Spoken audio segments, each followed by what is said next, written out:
Hello guys. Class 12 का जो chemistry का सिलेबस है आरबीएससी का, उसमें टोटल 17 चैप्टर्स हैं और कंप्लीट केमिस्ट्री जो है क्लास 12 की उसको 3 केमिस्ट्री, फिजिकल केमिस्ट्री, इनऑर्गेनिक और ऑर्गेनिक केमिस्ट्री में डिवाइड किया गया है। उसमें फिजिकल केमिस्ट्री में हमारे 5 चैप्टर्स हैं।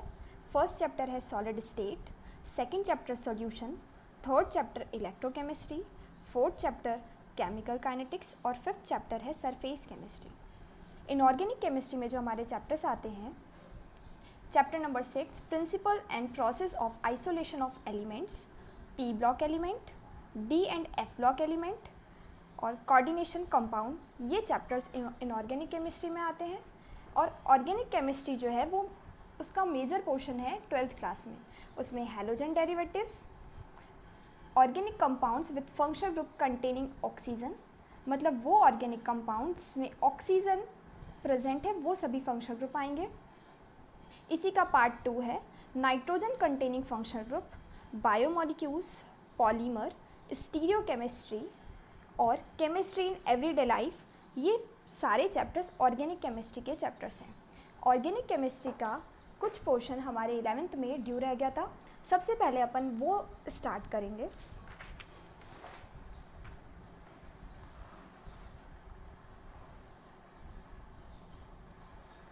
हम लोग ऑर्गेनिक का बेसिक पढ़ेंगे सबसे पहले। इसमें हम ऑर्गेनिक मॉलिक्यूल,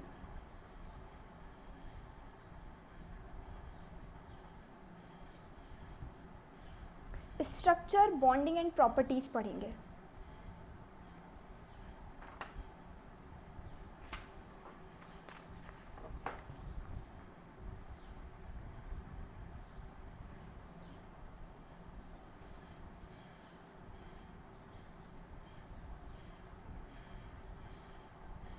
ये चैप्टर ऑर्गेनिक का एक बेसिक चैप्टर है। इसमें हम मेन चीज़ जो है हम कार्बन की जानकारी पढ़ेंगे, जो कि सबसे ज़्यादा इम्पॉर्टेंट है। सेकेंड हम पढ़ेंगे इसमें वाइटल फोर्स थ्योरी, जो हमारे 11th क्लास में थी, लेकिन 12th और 11th लिंक है ऑर्गेनिक केमिस्ट्री, तो हमको पहले ये चीज़ करनी ज़रूरी है।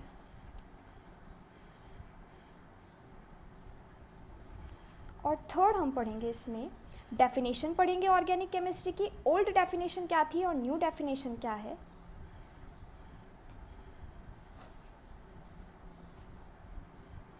तो आज का जो अपना रहेगा मेन, इन टॉपिक्स पर हमें फोकस करना है।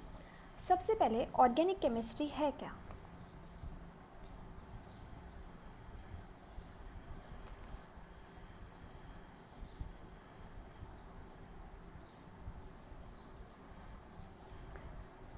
ब्रांच ऑफ केमिस्ट्री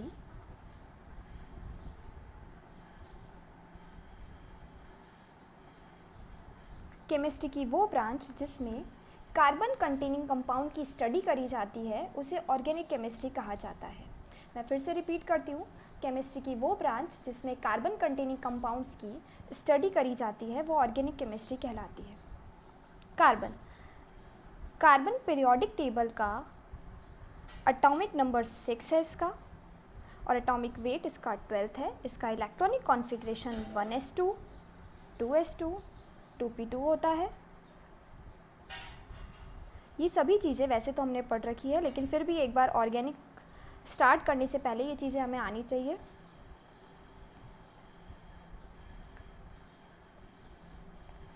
अब कार्बन जो है इसके एलोट्रॉप्स होते हैं,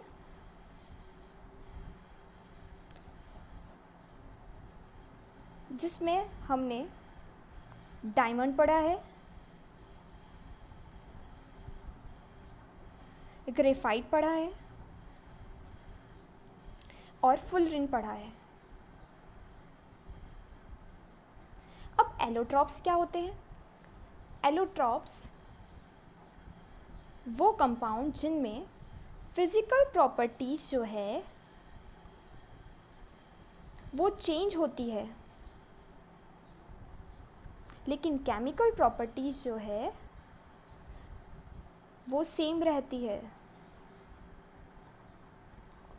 फिजिकल प्रॉपर्टीज जो है वो चेंज होती है और केमिकल प्रॉपर्टीज सेम रहती है। अब ऑर्गेनिक केमिस्ट्री में कार्बन कंटेनिंग कंपाउंड की स्टडी करी जाती है। भाई कार्बन में ऐसा क्या है कि इसमें कार्बन ही, सारे कंपाउंड जो है वो उसमें कार्बन प्रेजेंट होता ही है। तो उसका दो रीज़न है। फर्स्ट रीज़न है कार्बन जो है उसमें कैटनेशन की प्रॉपर्टी होती है। कैटनेशन प्रॉपर्टी मतलब श्रृंखलन का गुण, मतलब फ्रेंडशिप नेचर। कार्बन सबसे बॉन्डिंग कर लेता है, सभी से बॉन्ड बनाता है, इसलिए इसका नेचर फ्रेंडशिप नेचर होता है और इस प्रॉपर्टी को कैटनेशन प्रॉपर्टी और हिंदी में श्रृंखलन का गुण कहा जाता है। और दूसरी चीज़ इसकी टेट्रावैलेंसी होती है, मतलब ये 4 बॉन्ड बनाता है।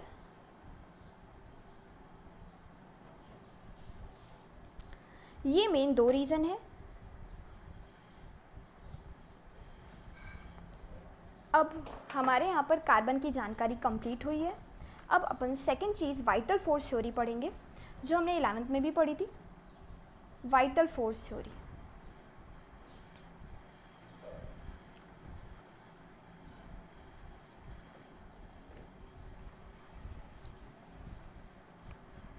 सबसे पहली चीज़ vital force theory given by Berzelius. Berzelius नाम का जो साइंटिस्ट था उसने वाइटल फोर्स थ्योरी दी थी।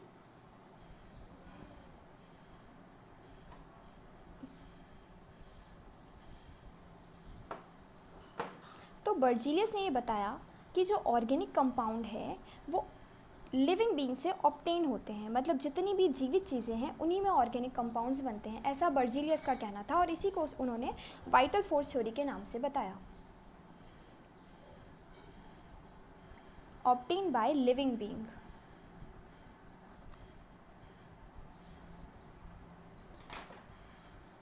मतलब जो लिविंग बीइंग है उनमें एक मिस्टीरियस फोर्स होता है, जो उसी के कारण ऑर्गेनिक कंपाउंड उनकी बॉडी में प्रिपेयर होते हैं। जैसे एप्पल ट्री जो है, एप्पल में मैलिक एसिड होता है, लेमन में सिट्रिक एसिड होता है, तो ये सभी ऑर्गेनिक कंपाउंड्स हैं।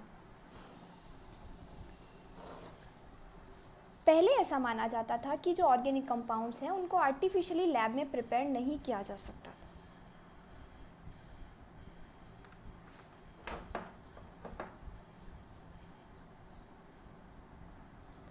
ऑर्गेनिक कंपाउंड जो है उन्हें आर्टिफिशियली लैब में प्रिपेयर नहीं किया जाता, पहले ऐसा माना जाता था। और बर्जीलियस की वाइटल फोर्स थ्योरी के अकॉर्डिंग भी यही था कि लिविंग बीइंग से जो कंपाउंड्स हमें प्राप्त होते हैं वो सभी कंपाउंड्स ऑर्गेनिक होते हैं, आर्टिफिशियली लैब में प्रिपेयर नहीं किया जा सकता।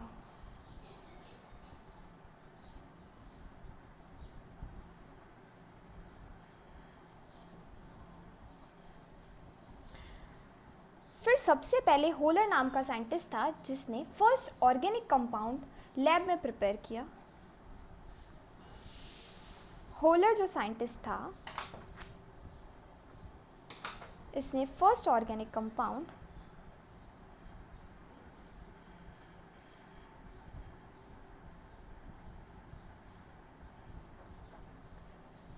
इसने अमोनियम साइनेट से यूरिया प्रिपेयर किया लैब में। ये यूरिया का फॉर्मूला है। ये फर्स्ट ऑर्गेनिक कंपाउंड बनाया गया।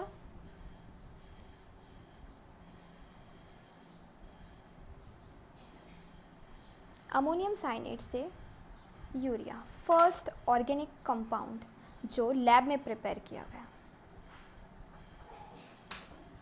फिर उसके बाद कंपाउंड्स बनते ही चले गए। सेकंड जो कंपाउंड बनाया गया वो एसिटिक एसिड बनाया गया। ये कोल्बे ने प्रिपेयर किया था।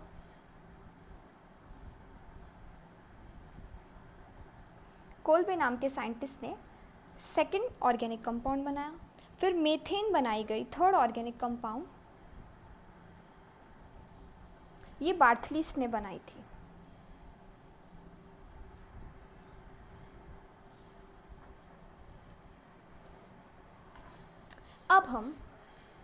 अब देखो, जो वाइटल फोर्स थ्योरी थी बर्जीलियस की वो तो गलत साबित हो गई, क्योंकि पहले जो बर्जीलियस ने बोला कि ऑर्गेनिक कंपाउंड केवल लिविंग बीइंग से ऑब्टेन होते हैं वो चीज़ गलत साबित हो गई। होलर नाम का जो साइंटिस्ट था उसने फर्स्ट ऑर्गेनिक कंपाउंड बनाया था और आगे धीरे धीरे कंपाउंड्स बनते ही चले गए। अब जो मॉडर्न डेफिनेशन है ऑर्गेनिक कंपाउंड्स की वो हम पढ़ेंगे।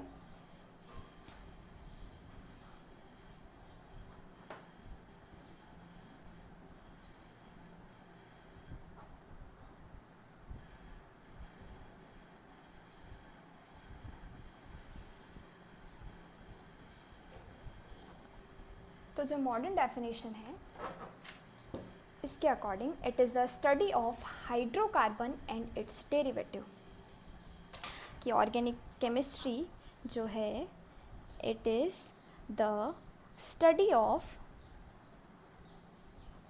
Hydrocarbon and it's derivative.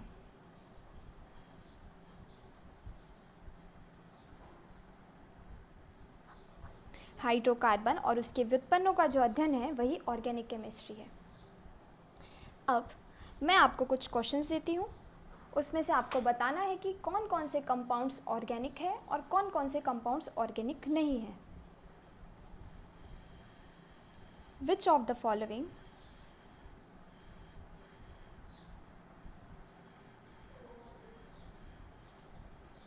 Are organic compounds?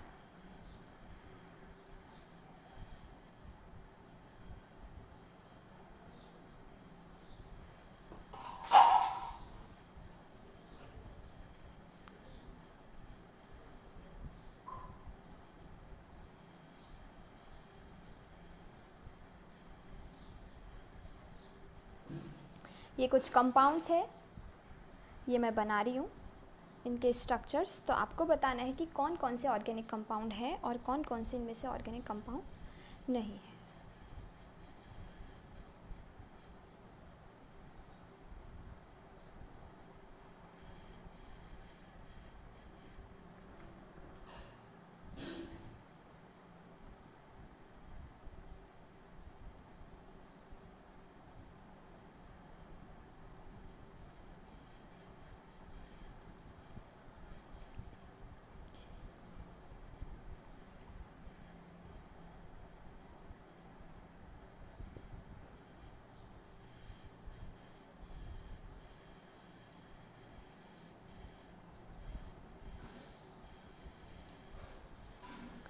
ये मैंने 10 कंपाउंड्स लिखे हैं, इनमें से आपको बताना है कौन से ऑर्गेनिक कंपाउंड है और कौन से ऑर्गेनिक कंपाउंड नहीं है। एक नोट में, ये क्वेश्चन सॉल्व करने से पहले एक नोट मैं आपको बताना चाहती हूँ कि जो इनऑर्गेनिक कंपाउंड्स होते हैं, या मैं कह दूँ इनऑर्गेनिक सॉल्ट्स जो होते हैं वो इनऑर्गेनिक कंपाउंड होते हैं। इनऑर्गेनिक सॉल्ट्स जो होते हैं वो इनऑर्गेनिक कंपाउंड्स में आते हैं, ऑर्गेनिक कंपाउंड्स में नहीं आते हैं। और इनऑर्गेनिक सॉल्ट्स फॉर एग्जांपल मैं बताऊँ आपको,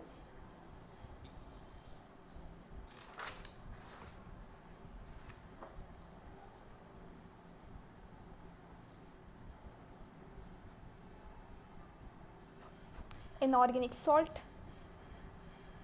CO2, HCO3 minus, CO3 minus 2, CN minus, CNO minus, ये सभी इनऑर्गेनिक सॉल्ट्स में आते हैं। इन्हें हम ऑर्गेनिक कंपाउंड्स में नहीं गिनते। ये इनऑर्गेनिक सॉल्ट है, मतलब कि ये इनऑर्गेनिक कंपाउंड है।